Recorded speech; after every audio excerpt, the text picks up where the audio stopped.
everyone, I'm Christina, I'm here with Andre, and Hello everyone.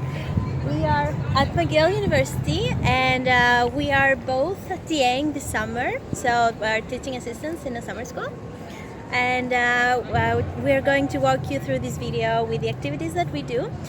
So Andre, do you want to tell us what is summer school is about? So basically the summer school in our department is a cohort of about 40 to 80 students that come from universities from basically around Beijing in China, and where we teach them in about 2-3 weeks everything there is to know about materials engineering for the aerospace industry. Yeah, so the name of the course is Metallic Aerospace Materials.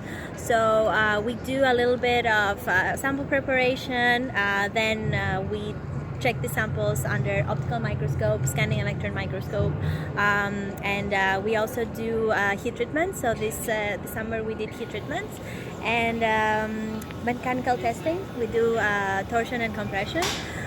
This year we did torsion, and the materials that we see is aluminum, nickel superalloys, titanium, Carbon fiber reinforced polymers. Yes, we have also composites, and magnesium as well in the polishing room. So the students come here, they have lectures on different topics, and in one of the weeks they learn about materials, physical metallurgy, and everything related, all these materials, how they are related to aerospace.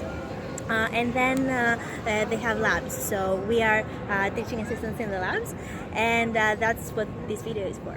Today, we're going to look at two different types of samples. So we're going to be looking at a nickel superalloy. We saw what superalloys were this morning with Christina. And we're also going to be looking at an aluminum alloy. So as Christina was saying, we TA'd during this session. Basically my role was to work on the heat treatments that were being done in the lab.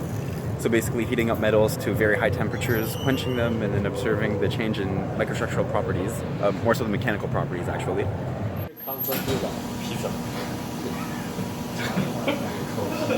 If my mom knew I was doing this.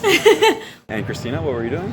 So I had two roles. One of them was showing rolling, which is a processing technique, and we were doing cold rolling and hot rolling of aluminum. So they had a bar, and they had to decrease the thickness to different Production rates? Yes. And also check what the effect was on mechanical properties by measuring hardness. And then my second role was scanning electron microscope demonstration. So there we would see nickel-based superalloys, and the students would understand how the SEM worked. I remember seeing me quench that one. And then there was an aging set for 12 hours at 180 degrees.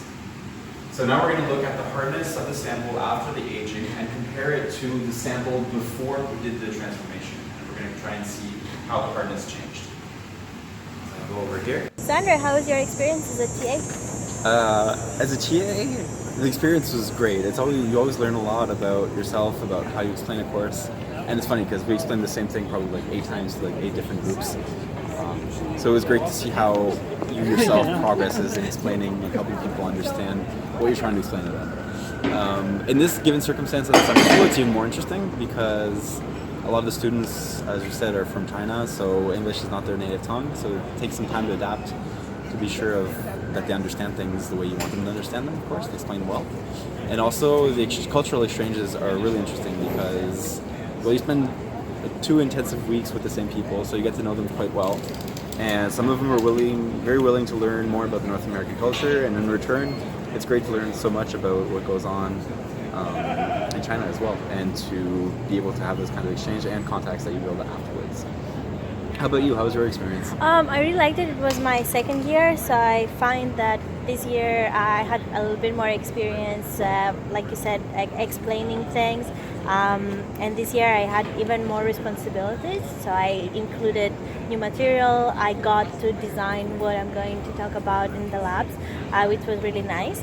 You gave some lectures too, didn't you? And I also gave the lectures on superalloys, which is my research field. So I think that getting to explain So far it's like that, yeah, to it seems, students what you do, but in a more basic level. It also helps you understand your field better. And as for the labs, like you said, it was a lot of fun talking to, because they are young students. So it's nice to see the energy that they have in the lab, that they enjoy and that they understand things. And as a challenge, I would also agree that overcoming the language barrier sometimes might be difficult, but it's also a good learning experience for you. Try to make things that people understand it, no matter if they know the terminology, for example, or if they're not from their field, because a lot of them also didn't have a background, or they didn't have a lot of courses on materials engineering. That's true. So they couldn't, even things that you would think that they're basic because you're doing research, for them it was a totally new concept. Yeah. So I think that this is important to be able to explain what you do to someone that doesn't have a background necessarily. That's great. Yang is holding the distilled water, is it? Yeah, distilled water, baby.